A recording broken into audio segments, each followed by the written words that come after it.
Welcome to Studio D on the campus of the University of Oklahoma. This is Sooner Sports Pad. Now, here's your host, Heather Healy. I'm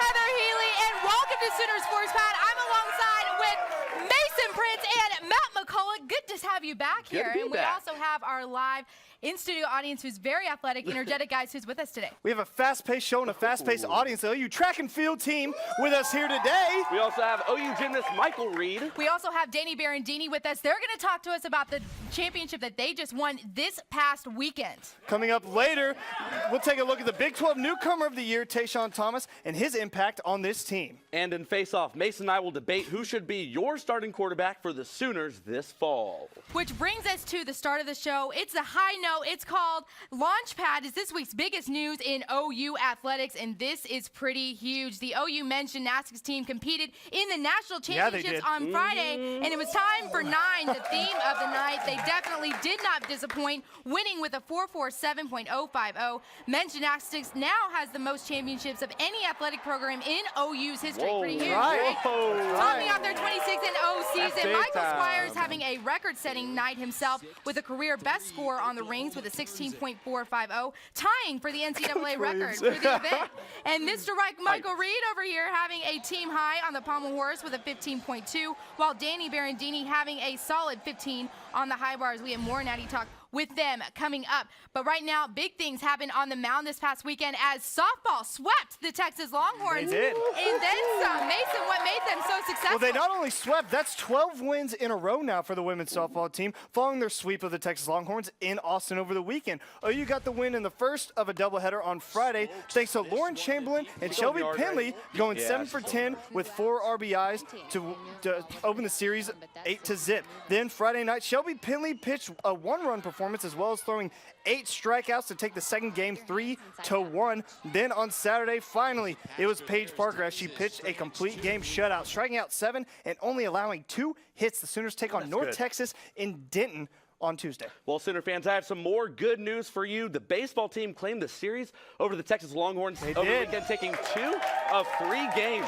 Oklahoma outlasted the Horns in 12 innings in Game 1. And then on Sunday, the boys pieced together a quality win with right-hander Robert Tayshawn on the bump. Tayshawn pitched 6 solid innings, striking out 4, allowing only 1 run, that is. The dude is clutch too, Mason. He stranded 9 batters.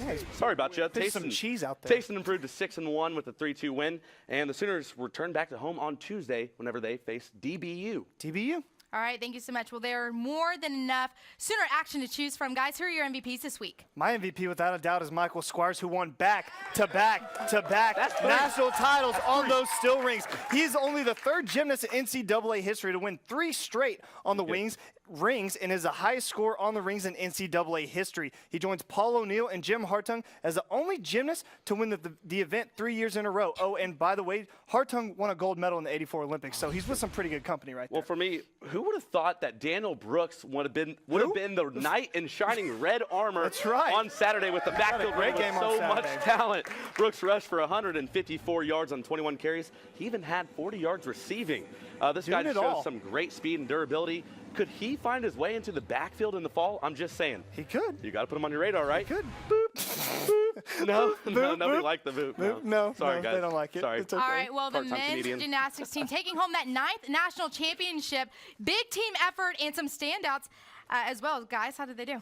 Well, we talked about Michael Squires and his domination, but let's give some love to Michael Reid, who's in the audience today. He won himself a national title on the pommel horse. After finishing 2nd in the event a year ago, this time it was his turn to win. With a 15.5, he won his first national title and became the first Sooner to win the event since 2011. Together, Squires and Reid marked the 11th year in a row that a gymnast wearing crimson and cream has won an individual national title. OU has won 43 individual national titles overall, and get this, 30 of those coming under head coach Mark Williams. So the dude knows how to coach. He knows how to recruit as well.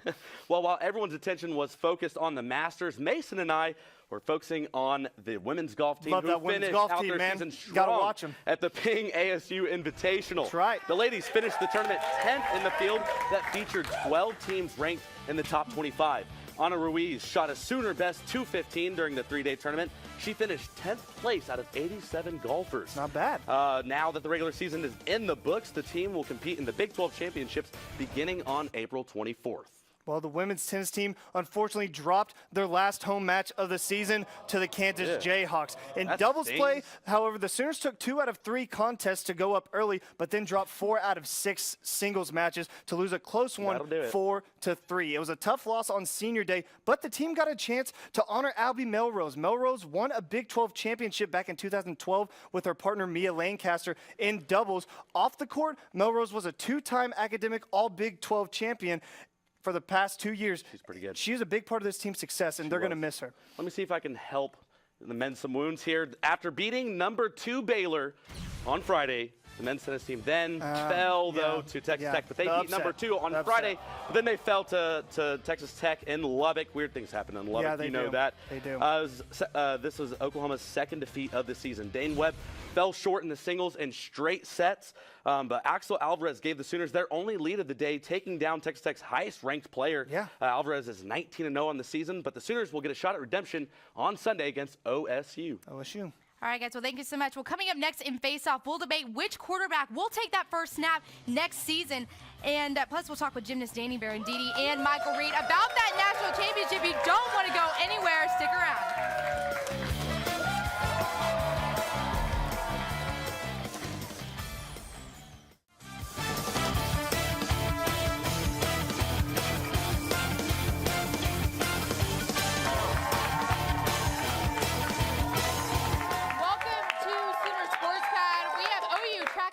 Joining us with us tonight. They will compete in the John Jacobs Invitational this weekend in Norman, and you can join them at the John Jacobs Track and Field Complex starting Friday at 5, then Saturday at 11. Well, it's time for Face-Off, where we debate hot topics, and I have Miss Julia over here, part of the track and field team, with you guys' first Face-Off question. All right. Okay, the spring football game was on Saturday with everyone's eyes on the quarterback competition. Who do you think will start in the season opener against Akron? Julia, that's a great question. I think it's another season of Trevor Knight, and I'm going to tell you why, Matt. This team needs a leader, and that's who Trevor Knight is. He's the leader of this team. They need a guy like Eric Stryker on the offensive side of the ball. Trevor Knight led this team last year, led them in that Sugar Bowl victory, and I think he had a pretty impressive performance in the spring game, better than Baker Mayfield, so I think he's the guy. I'm sorry, Mason, but the Trevor Knight era at OU is coming to a close. Nothing gets Knight respect what he's done here, but after last season, it's time for a new face under center, and that's Baker Mayfield. His playing style of the air raid at Texas Tech is very similar to what Lincoln Riley is trying to implement here at OU. He averaged 289 yards passing while he was at Texas Tech, and OU needs a passing threat, and that's Mayfield right there. Well, I think you're wrong, but okay, whatever. All right, and we have men's gymnast Danny Berardini with your second face-off question. The women's gymnastics team is heading to Fort Worth this weekend for the national championships. What is their biggest threat to their national title hopes? Florida is the only real threat that I see. They're ranked second in the nation behind the Sooners. They tied for the national championship last year, so they're familiar with each other. The Sooners beat them back on March 6th, however. They did. But it was a really close match, and I think OU gets the win. But watch for Florida to be ready to compete when the lights come on in that gym, but I think OU will take it. You're wrong. There's nobody. The only team standing in the way of Oklahoma is Oklahoma. Yeah. These girls are rolling right now. Their qualifying score is the highest out of any qualifying team in the country. Yeah. They also have been ranked first in every single poll this season. Yeah. And they already defeated the Gators once, like you had said. They don't want to share another title like they did last year. They want one all to themselves, and they're going to get it this year. All right, and Michael Reid has your third question. There's tight home run competition with softball. Does Shelby Pinley and Lauren Chamberlain both break the record for NCAA home runs? I think they both come close, but only Chamberlain breaks it. Pinley is 7th right now with 81 home runs in her career, and she has a shot to move up to 3rd before the end of the season. I think Chamberlain is within 1 of tying the record, 2 to break it, and with 13 games left, it's pretty much a done deal. It's just when they got to start pitching to her, though. You got to start pitching. Stop intentionally walking her. Let her get a chance to hit him. Just one more away. See, you're wrong. The Crimson Crushers are going to make history. I like the Norman Annihilators. I like that too. Norman Annihilator. Pinley sitting at 81. Chamberlain sitting at 89. They have been compared to the Ruth Gehrig of softball. That is pretty incredible. With only 13 games to go, it's no doubt they're both going to do it. The real question is, who is going to finish number 1 at the end of the season? Lauren They're Chamberlain both won. breaking it. Penley They're 3. both breaking Penley's it. 3, I'm telling you. All right, well, that might be the wrong. face-off question for next week. But, Mr. Reid, who do you think has won a face-off? Is it Mason or is it Matt? Come on. Come on, Michael. Come on. Michael. I think I'm going to go with Mason on this. Oh, yes. All right, No well, one let's cares that see it's who your the last show. audience has chosen. Guys, do you think, cheer loudest, do you think it's Mason? Oh, that was sad. Or is it Matt? Oh, my God. All right, I think I'm going to have to give that one Shut to it Matt down. this week. Glad to have you back again, by the way. It's now time for your tweet of the week, this time by OU Athletic Director Joe Castiglione on Friday, saying every Sooner team competing tonight won. Congrats to men's gymnastics, men's tennis, baseball, softball, and women's tennis. Hashtag only one Oklahoma. Well, don't go anywhere because coming up next, we will take a look at OU men's basketball standout Tayshawn Thomas and his journey as a Sooner. Stay tuned.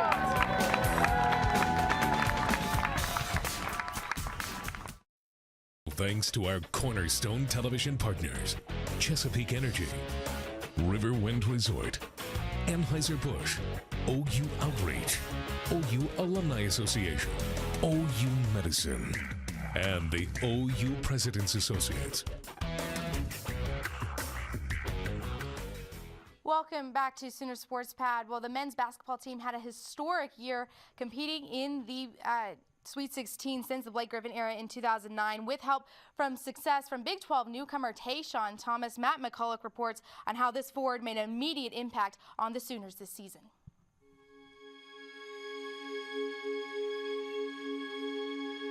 And it was just 1 year. Like, I don't have next year to fall back on anything. Tayshawn Thomas had a decision to make. Stay with the program he grew with and start at for 3 seasons, or transfer, only to start all over. When the reason I committed to Houston was the coaches was just felt like a family, you know, when I got there. And when I came on my visit to Oklahoma, I had that same exact feeling. Thomas was a star for Houston all 3 seasons, leading the team in points and rebounds in his last year at the school. But the 6'8" forward found that he had an opportunity to help a team on the rise. You know, coming here, you know, growing up in Texas, you know, you hear a lot about the Big 12 because we had Baylor, which is right next to my house, Austin right next to my house, TCU 2 hours away from my house. So growing up and hearing about it all the time, you know, I always wanted to play in it, but coming out of high school, I didn't have that chance. So when I transferred, you know, and Oklahoma called, I was like, my eyes got opened big. Just the fact that I get to play in it now is just a dream come true. The Sooners welcomed the big man with arms wide open.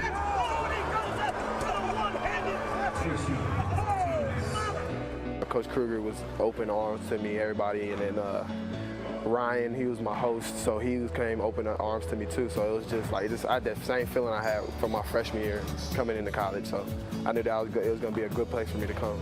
It's pretty rough. I think it's different for me and Tayshawn. I had to sit out a year, so mine was worse than his. But for him, I think the biggest thing was had to figure out, you know, where his role was. Tayshawn says this is where it all got started last summer. No fans to impress, just a new coach and new teammates he needed to learn share the court with. We did a lot of open gym. I kind of feel like that's where, in the summer, that's what helped us that's what helped me learn how everybody plays, and you know, I feel like we have a lot of good chemistry. The first couple months of practice, he didn't figure out his role, but you know, after a couple of games, he figured out what we needed from him. We needed him to score. We needed him to, you know, just be flying around. Thomas not only met expectations, he surmounted them, being named the Big 12's Newcomer of the Year. I feel like I've become more of a team player. I've taken a step down to do more things that people really don't notice, like taking charges, you know, making sure my man doesn't score as much as he was. Because at Houston, I really didn't care about that because I just felt like I could do whatever. With NBA dreams looming, individual success and team success are merely synonymous. I feel like if I play hard all the time and if the team succeeds, though, I'm willing to do whatever the team to win. So I feel like if we succeed, the individual success will come after that. For now, Tayshawn is just living in the moment. Hopefully we can make history. That's the plan right now. Matt McCullock, Sooner Sports Pad.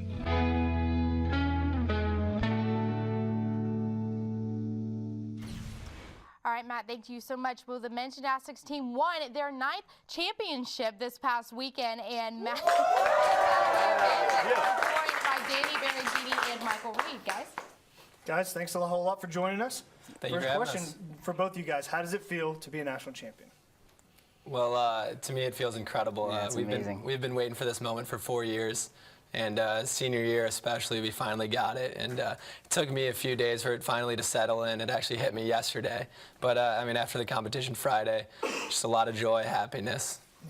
Oh, yeah. It's been 3 years in the making. So to finally have it come senior year, to finally grab it, it's a great feeling. And Michael, you're an individual champion. What is that like? Oh, that's just icing on the cake, you know. You put everything in there for the team. If on the third day that individual comes along, you know, that's even better. But it's great to have both. But the team one was the one we were looking for. Yeah. When did you guys know that you had the team championship wrapped up in the bag? You know, I would say when we got to high bar and after Alec and Colin hit those first 2 routines to start us off, because we had a little rough event on parallel bars. You know, we had 1 miss there, and then 2 routines were a little shaky. So once Alec and Colin got it started off for us on high bar, that's when I knew we'd be good. Yeah. What about for you, Michael? When did you know in the individual? Oh, in the individual. Yeah. In the individual. In the middle of my dismount, right before I hit the ground, I saw Mark jumping up and down out of the corner of my eyes. Of course you That did. was the moment. That was the moment. Right before I landed, you know, I stood there, I looked at the crowd, I took in the moment, and I was like, this is it. It just felt like magic. Yeah, you talked a little bit about Coach Williams right there. What's it like, you know, being with a coach like that who's, you know, so fired up all the time and just so pumps you guys up? What's that like? I mean, it's awesome being able to, after you finish a good routine like that, and you just see him jumping up and down. Oh, yeah. He gives you a big hug, and especially this weekend, it was the most special. I mean, after my high bar routine this year, on Friday night, stuck my dismount, and I turn around, and he's already grabbing me, giving me a big hug, and so that's something I'm going to remember for the rest of my life. Was it just all business for you guys over the weekend, or did y'all play around with each other? Are there funny stories that happen? Were you guys playing jokes at all with each other, or was it just straight business? It was a little of both. I would say I want to know some stories. That's what I'm asking. That's what I'm getting at right here. I would say in prelims, we are in a comfortable position. I mean, we won our session by 13 points. So, you know, during that session, we were very relaxed and we were loose that whole competition. Friday was definitely a little more stressful, especially those first 2 events. Going into Pommel Horse, we had 1 miss there. We were just a little shaky and nervous there. So, but once we got to rings, we finally relaxed and got into how we were feeling on Thursday night. Yeah, I think it was because you guys were here on Monday for Sooner Sports Pad. Right. I think Heather has an audience question for you. I do. This question comes from Charles. Okay. Oh, what has it been like being on this team this historical season? It's been absolutely incredible.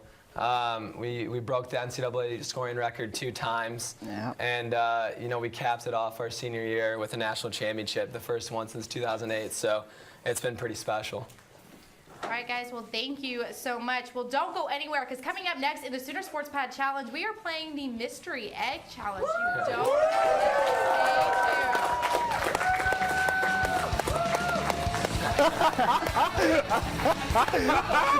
No! Dude, you scared? You scared? Huh? We're gonna win. It's me and Mike.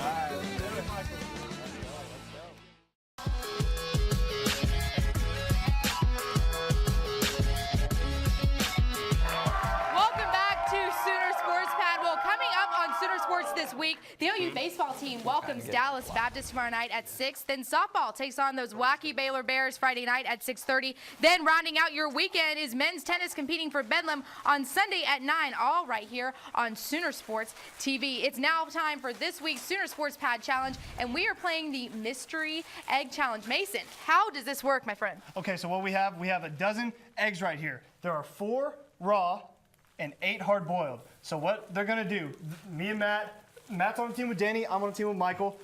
They're going to take the eggs and smash them on their head. Whoever gets 2 raw eggs smashed on their head first loses. So that's how we're doing it. All right, you ready? Choose wisely. Choose wisely. Plan, okay. All right, so pick one. Pick one So and let's do Michael, it. you Stand are over first. here and you're Stand gonna over there and just pick one and grab one. The first one you touch. Oh, All right. gosh. All right. Ready?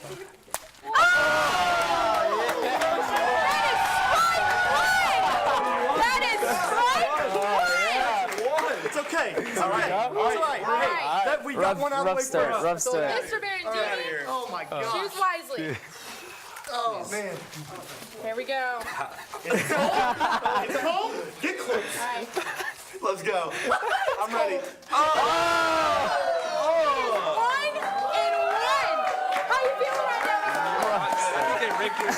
You think they rigged these? All right. All right, that one. That one. All right. There's one. That one. Okay. I'm gonna go Bake out in the sun now. You've got one more chance. Hold on. How you feeling right now? I'm terrified. I'm really terrified. Okay. Oh, I think I Ready? taste egg. 3, 2, 1. Oh! He's safe. He's safe. Something in there. It is hard-boiled. Hard noggin. So it is 1 and 1 with Mason. That away. All right, Danny, let's do this. Let's do this. Oh, man. Nope. He's scared. You gotta choose one. Oh. Get it hard. Let's do it. 1, 3, 2, 1. Oh! Hard-boiled as well, ladies and gentlemen. It is tied. All right. All right. All right. It is tied. This one. That one. Okay. Let's go. 3, 2, 1. It is hard-boiled as well. That hurt. Mason Prince is still alive. Gymnast right here. It is now Danny's turn to choose. All right. All right. You sure? Ready? Ready? Slippery. Are you sure about that one? Yep. All right, Okay. let's do this. 3, 2, 1. Hard-boiled as well, you guys. Ladies and gentlemen, it is tied. All right. Mason is still alive. Matt is still alive. It is anybody's game. Okay. All right. Ready? 3, 2, 1. Mason Prince is our loser tonight, ladies and gentlemen. Matt McCullock has won.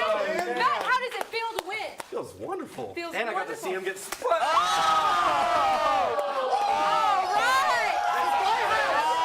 This is my house. All right, well, that's all the time that we have for today. The Center Sports Bag crew, for Matt McCullock and Mason Prince,